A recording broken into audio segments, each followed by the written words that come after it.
जी आज इस 131वें एपिसोड में कार्यक्रम में प्रलेखन एवं पुस्तकालय के माध्यम से नानाजी देशमुख जी को हम लगातार स्मरण करते हैं। आज भारतीय जनता पार्टी के दीनदयाल परिसर में प्रदेश कार्यालय में जिस विषय को लेकर के आज मुझे आमंत्रित किया गया है, मध्य प्रदेश की भारतीय जनता पार्टी की सरकार में शिवराज जी की चौथी पारी का 1 वर्ष पूर्ण होने पर मुझे चर्चा करने के लिए आमंत्रित किया है।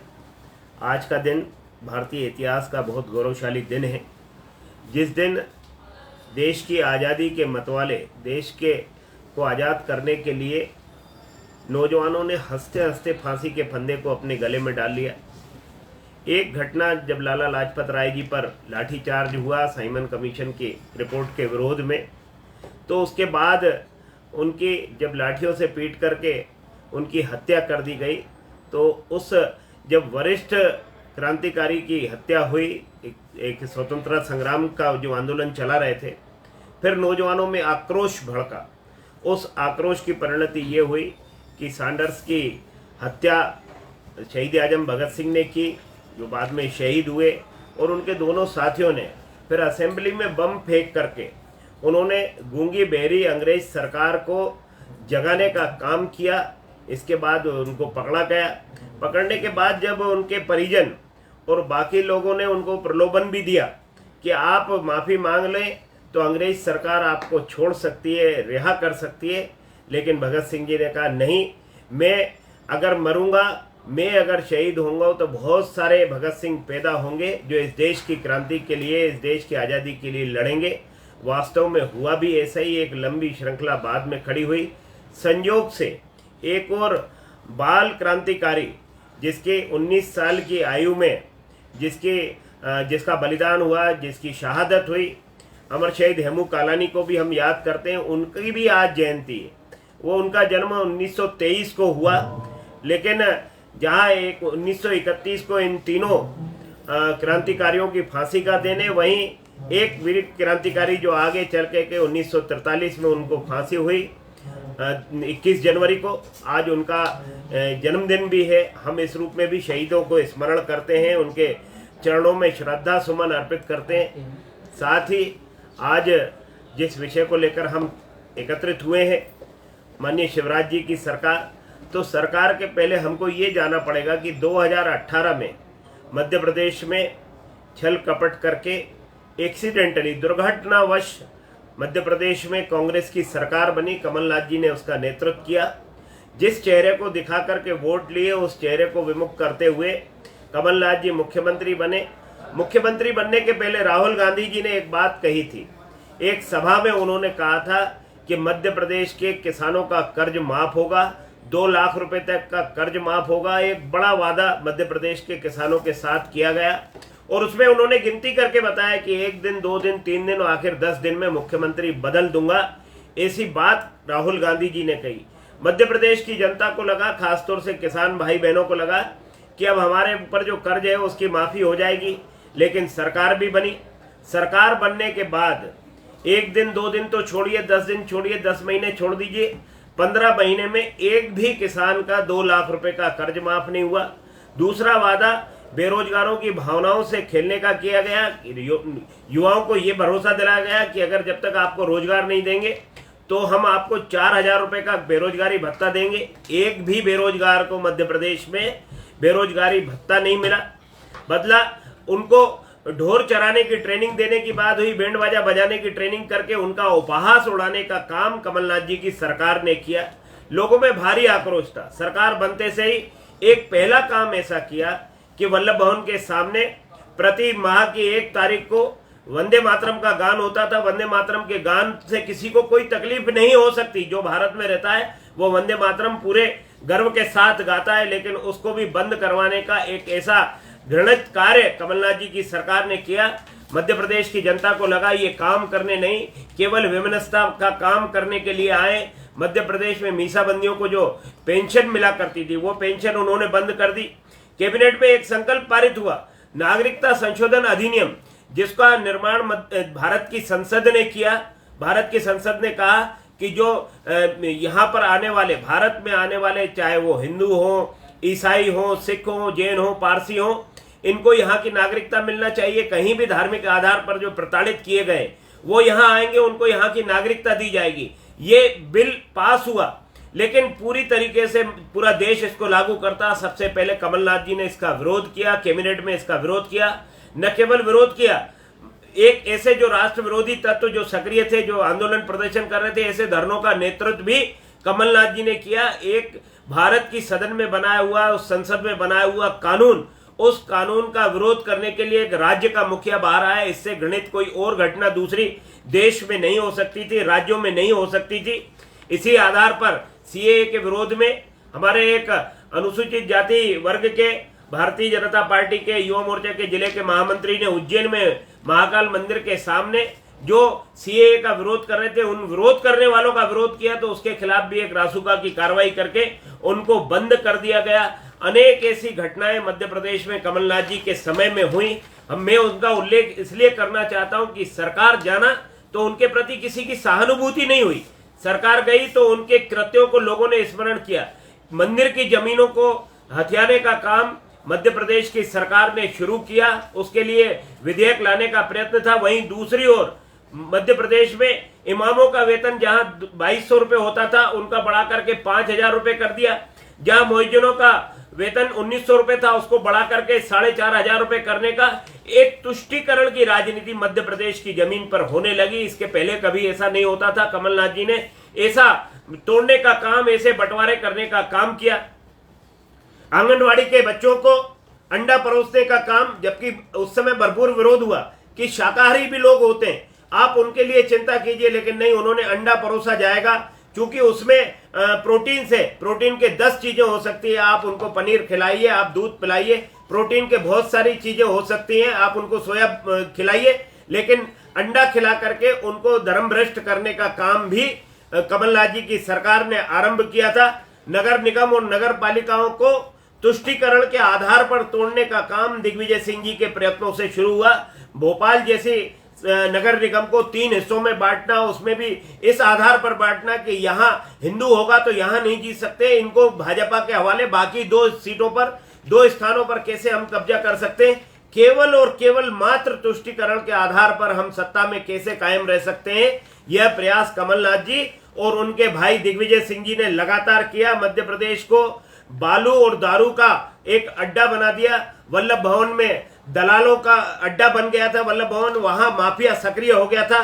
किसी भी तरीके का काम दारू का हो चाहे बालू का हो, उस काम में संलिप्त होकर के मध्य प्रदेश को खोखला करने का काम कमलनाथ जी की सरकार में हुआ। और तो और मध्य प्रदेश में चलने वाली संबल जैसी योजना, जिसमें गरीबों को सीधा हित है, उसको बंद करने का काम किया। 2.5 लाख जो प्रधानमंत्री आवास से या आवास और कुटीर बनने वाले थे, उनका भी पैसा लौटा करके ये कह दिया कि मध्य प्रदेश में आवास बनाने की आवश्यकता नहीं है। बेटी के कन्यादान योजना का, बेटी के लाडली लक्ष्मी योजना का वो जो पैसा मिलता था, उसको भी बंद कर दिया। कहा यह गया 28,000 के एवज में हम 51,000 रुपए देंगे, लेकिन 28,000 तो छोड़िए, 2800 रुपए भी किसी बहन को नहीं मिले, उसके विवाह पर उसको पैसे नहीं मिले। मेधावी छात्रों को जो सम्मान शिवराज जी की सरकार में दिया जाता था, उनको लैपटॉप दिया जाता था, उनके लिए बहुत सारी योजनाएं मध्य प्रदेश के मामा ने की थी। वो सारी योजनाएं केवल इस आधार पर बंद कर दी गई क्योंकि वो शिवराज जी के द्वारा चालू की हुई सरकार थी।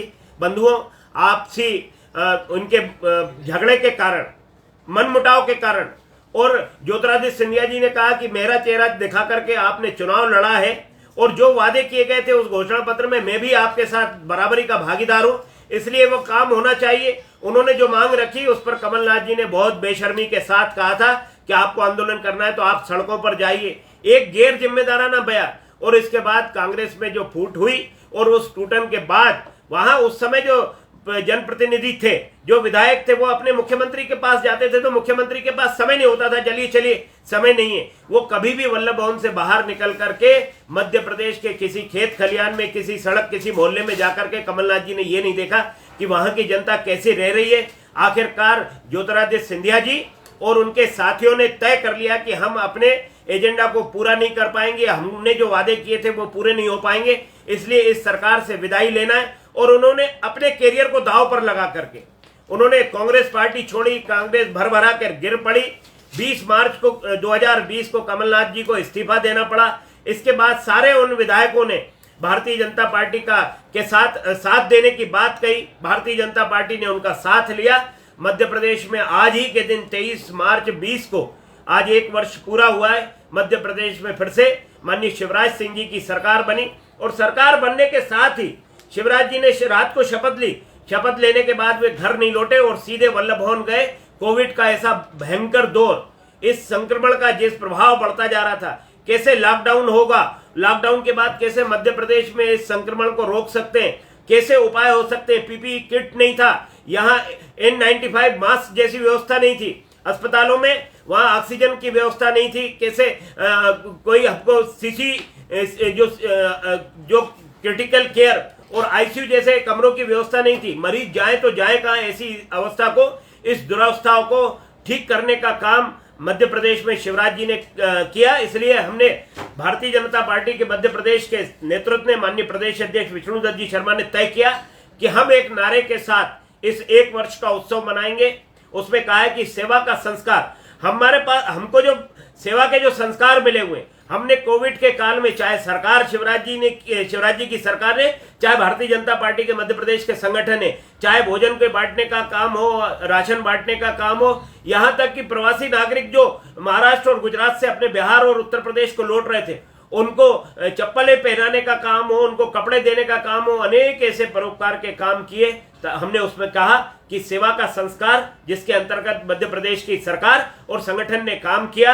फिर विकास की रफ्तार, एक तरफ संक्रमण था लेकिन दूसरी तरफ वो बंद हुई योजनाओं को फिर से चालू करना, संबल की योजना को चालू करना, बेटी कन्यादान की योजनाओं को चालू करना, मेधावी छात्रों को उनको पुरस्कृत करना, मध्य प्रदेश की उन योजनाओं को वापस चालू करके मध्य प्रदेश को आत्मविश्वास दिलाना कि नहीं, अब शिवराज जी की सरकार है, कोई भी योजना बंद नहीं होगी, जो भी जन कल्याण की योजनाएं हैं उनको काम होगा। माननीय शिवराज जी ने दिन रात एक करके विकास की रफ्तार मध्य प्रदेश को दी है। इसलिए हमने कहा कि सेवा का संस्कार, विकास की रफ्तार, अभिनंदन है भाजपा सरकार। शिवराज जी का अभिनंदन करने का निर्णय माननीय प्रदेश अध्यक्ष जी ने कहा कि हम कार्यक्रम करेंगे। लगातार कार्यक्रमों की श्रृंखला हमारी बनी हुई है। मध्य प्रदेश में उस समय केवल 3 टेस्टिंग लैब थी और उसमें 300 केवल मरीजों की टेस्टिंग हो सकती थी, 300 लोगों की टेस्टिंग हो सकती थी। लेकिन आज बढ़कर के मुझे बड़ी प्रसन्नता है, गर्व भी है मध्य प्रदेश के नेतृत्व पर, सरकार पर, कि आज लैब की संख्या बढ़कर के 32 हो गई है और टेस्टिंग की क्षमता 33,000 हो गई है। यह भी अपने आप में एक कीर्तिमान है कि 1 वर्ष में इतने बड़े संसाधन को खड़ा करना, इतनी बड़ी योजना के साथ खड़ा करना वास्तव में एक बड़ा काम है। साथ ही आज इस समय वर्तमान में 3.5 लाख पीपीई किट मध्य प्रदेश के पास है, 3,74,000 से अधिक टेस्टिंग किट हमारे पास में, जिसमें एंटीजन टेस्ट किया जा सकता है, RT-PCR किया जा सकता है। इसके अलावा भारतीय जनता पार्टी के सरकार ने, संगठन ने प्रवासी मजदूरों की जो सेवा की, इसके साथ उनके लिए भी कितनी हम प्रवासी मजदूरों को पहुंचाने का, परिवहन का काम कर सकते हैं, भोजन का काम कर सकते हैं, इस पर भी 15 करोड़ से ज्यादा की राशि खर्च करके, साथ ही जो निर्माण श्रमिक है, जो मकानों भवनों के निर्माण में संलग्न रहते, उनके ऊपर भी मध्य प्रदेश की सरकार ने 177 करोड़ रुपए की राशि वितरित की है। जो बाहर से आए हुए उनको श्रम सिद्धि के माध्यम से मजदूरों को अपने व्यवसाय से जोड़ना, आज वर्तमान में आत्मनिर्भर भारत के अंतर्गत स्ट्रीट वेंडर को बड़ी राशि मध्य प्रदेश की सरकार ने दी है। जहां देश के यशस्वी प्रधानमंत्री नरेंद्र मोदी जी ने किसान सम्मान निधि के नाम पर मध्य प्रदेश के नहीं, पूरे देश के किसानों को राशि दी, वहीं मध्य प्रदेश के यशस्वी मुख्यमंत्री शिवराज जी ने भी किसान कल्याण की योजना के साथ, किसान सम्मान के साथ, किसान कल्याण में अपनी राशि का अंश दे करके मध्य प्रदेश के किसानों को उनकी खुशहाली लौटाने का काम, मध्य प्रदेश को और आगे बढ़ा करके ये जो अन्नदाता है उसकी चिंता करने का काम मध्य प्रदेश की शिवराज जी की सरकार ने किया है। माफियाओं के खिलाफ जबरदस्त आंदोलन चला करके मध्य प्रदेश के माफिया, चाहे रेत माफिया हो, चाहे भू माफिया हो, चाहे किसी भी प्रकार का वन माफिया हो, सबको नष्ट करने का काम मध्य प्रदेश की सरकार ने किया है। शिवराज जी ने साफ शब्दों में कहा है कि माफिया का स्थान मध्य प्रदेश में खुले समाज में घूमने का नहीं होगा, उनका स्थान अगर कोई होगा तो मध्य प्रदेश की जेलों में होगा। और ऐसे 1875 भू माफियाओं से 3000 हेक्टेयर से अधिक जमीन मुक्त करा करके लगभग 10,000 करोड़ की जमीन मुक्त कराने का काम मध्य प्रदेश की शिवराज जी की सरकार ने किया है। खनन माफिया के विरुद्ध भी 5,581 मामले दर्ज हुए, जो रिकॉर्ड है अपने आप में। 31 करोड़ की रेत सहित 845 वाहन जब्त किए गए। 30 व्यक्तियों पर रासुका की कार्रवाई मध्य प्रदेश में हुई है। साल भर के भीतर जो 10,418 बेटियों को अपराधियों के चंगुल से मुक्त कराने का काम मध्य प्रदेश की शिवराज जी की सरकार ने किया है। महिला अपराध में इस वर्ष 4.35% की कमी आई है, जो उल्लेखनीय कमी कही जाएगी। राशन माफिया के खिलाफ भी मध्य प्रदेश की शिवराज सरकार ने कठोरता के साथ काम किया है। मध्य प्रदेश आज 234 शहरों में ओडीएफ प्रमाण पत्र बांट करके ये निश्चय किया है कि यहां हमने ओडीएफ कर लिया है, यहां खुले में शौच जाने की अनुमति अब नहीं होगी। मध्य प्रदेश के 1 लाख से ज्यादा हितग्राहियों का गृह प्रवेश का काम प्रधानमंत्री जी के आशीर्वाद से मध्य प्रदेश की जमीन पर संपन्न हुआ है। मध्य प्रदेश की शिवराज जी की सरकार ने 2 लाख अपना गांव में खेलों के मैदान को विकसित करने का जो संकल्प लिया था, उसमें काम हो रहा है। 73 वर्ष बीत जाने के बाद भी आज भी शुद्ध पेयजल मिल सके, इसके लिए भी कोई योजना नहीं थी। माननीय प्रधानमंत्री नरेंद्र मोदी जी के प्रधानमंत्री बनने के बाद से 2014 के बाद से लगातार उन्होंने प्रयत्न किया। मध्य प्रदेश की सरकार ने भी कदम से कदम मिला करके साथ दिया। आज ये योजना ये है कि आने वाले वर्ष 2023 तक मध्य प्रदेश के प्रत्येक गांव में टोटी से नल जाएगा। हर घर में टोटी, हर घर में नल जल। इसकी योजना के साथ मध्य प्रदेश में स्वच्छ जल की योजना भी मध्य प्रदेश की सरकार ने बनाई है। कोविड वैक्सीनेशन के इस दौर में 60 साल से अधिक के लगभग 4 लाख व्यक्तियों को कोविड का टीकाकरण हुआ है।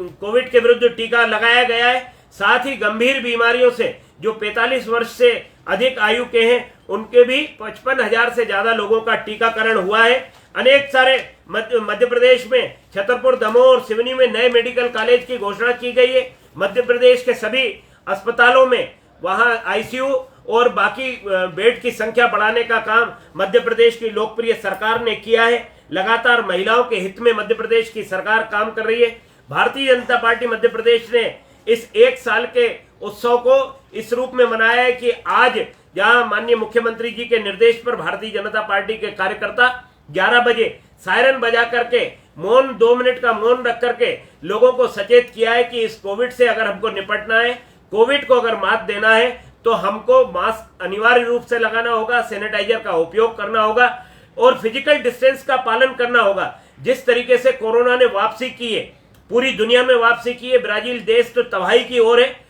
और महाराष्ट्र में भी जिस तरीके से बढ़ोतरी हुई है, मध्य प्रदेश के महाराष्ट्र के सीमावर्ती राज्यों में पूरी तरीके से उसको चौकसी करके मध्य प्रदेश के भी, चाहे इंदौर हो, चाहे भोपाल हो, चाहे जबलपुर हो, बड़े महानगरों में भी जिस तरीके से कोरोना का फैलाव हो रहा है, हम सबको इससे बचने के लिए प्रयत्न करना होगा। मध्य प्रदेश की सरकार ने जो गाइडलाइन दी है उसका पालन करना होगा। हम सबको मास्क लगाने की अनिवार्यता पर हम उनको आग्रह करें। यह आग्रह की विषय की वस्तु है, हमको आग्रह करना ही चाहिए।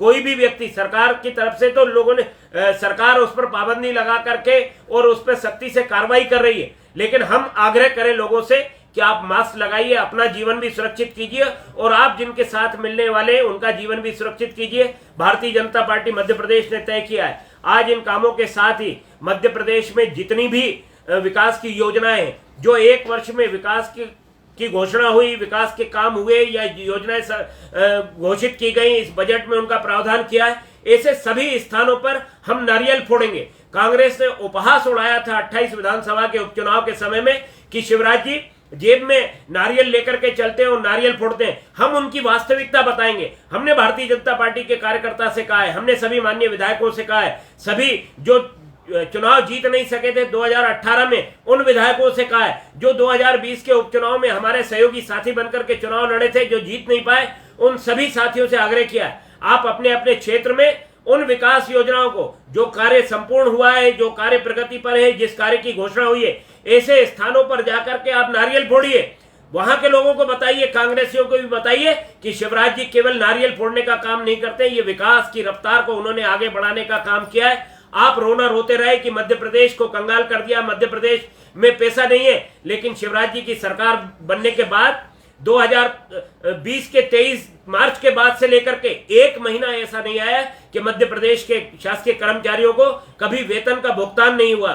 सबको वेतन मिला है। हाँ, थोड़ा बहुत कभी एरियर रोका होगा, लेकिन उसकी भी वापसी मध्य प्रदेश की सरकार ने बड़ी जिम्मेदारी के साथ की है और ये विकास भी हो रहा है। आईफा अवार्ड में आपने करोड़ों रुपए बर्बाद कर दिए। आपने कोरोना के उस आहट की अनदेखी की जिसका पूरी जिम्मेदारी के साथ माननीय शिवराज जी ने सरकार संभालने के बाद किया है। हमने कार्यकर्ताओं से आग्रह किया है कि 24 तारीख को आप सभी उन हितग्राही लाभार्थियों को जिन्होंने केंद्र सरकार की योजना से चलने वाली जो योजनाएं हैं उनसे जिन्होंने लाभ उठाया, जिन्होंने राज्य की सरकार शिवराज जी की सरकार की योजनाओं से जिन हितग्राहियों को लाभ मिला, ऐसे लाभार्थियों को चौक चौपाल पर फिजिकल डिस्टेंसिंग का पालन करते हुए कोविड के इन गाइडलाइन को ध्यान में रखते हुए हम वहां लोगों का संग्रह करें, उनको बताएं कि आप लाभान्वित हुए तो नरेंद्र मोदी जी की सरकार के कारण, आप लाभान्वित हुए तो शिवराज जी की सरकार के कारण। ऐसे सभी लाभार्थियों को श्रीफल भेंट करके हम उनका सम्मान करें, उनका आदर करें और उनको ये बताएं कि ये काम मध्य प्रदेश की शिवराज जी की सरकार ने किया है। साथ ही हमने मध्य प्रदेश भारतीय जनता पार्टी ने तय किया है कि 25 तारीख को एक ऐतिहासिक दिन बनाना है, इस नाते से कि कोविड के लिए आज भी लोगों ने इस जो टीकाकरण है इसको लेकर के भ्रम फैलाने का काम किया है। लोगों में अनेकानेक भ्रांतियां हैं, उन भ्रांतियों को दूर करने के लिए भारतीय जनता पार्टी का कार्यकर्ता मंडल और बूथ के स्तर पर जाएगा। लोगों के घर घर जिस तरीके से मतदान में वो रुचि लेकर के मतदाता को निकालने का काम करता है, ठीक उसी तरीके से एक एक मतदाता तक जाएगा। जिनकी आयु 60 वर्ष हो गई है उनसे आग्रह करेगा, चलिए आप चल करके पास के टीका जहां टीकाकरण होना है उस स्थान पर चलिए, आप टीका लगवाइए, आप स्वस्थ होंगे, देश स्वस्थ होगा। माननीय प्रधानमंत्री जी का सपना है कि भारत कोरोना से मुक्त हो। मध्य प्रदेश में शिवराज जी की अपील है कि मध्य प्रदेश को कोरोना मुक्त करना है तो हम सबको सहकार करना पड़ेगा, हम सबको योगदान देना पड़ेगा। एक एक व्यक्ति घर से निकले, इसका काम भारतीय जनता पार्टी का कार्यकर्ता करेगा। हर बूथ से वहां लोगों को निकालना, उनको ले जाके बूथ तक पहुंचाना। बूथ पर भारतीय जनता पार्टी ने हेल्प डेस्क लगाई हुई है, वहां सहायता केंद्र लगाया हुआ है, वहां पर पंजीयन में उसकी सहूलियत हो, आधार कार्ड लेकर के जाए। और न केवल कार्यकर्ता का परिवार, हर एक जनता जनार्दन तक हम जाकर के अपील करें कि अधिक से अधिक वैक्सीनेशन हो। इसलिए 25 तारीख को विशेष टीकाकरण का अभियान चला करके मध्य प्रदेश में भारतीय जनता पार्टी का कार्यकर्ता मध्य प्रदेश को कोरोना मुक्त करने की दिशा में एक बड़ा काम करेगा। इस रूप में सभी हम सब लगे।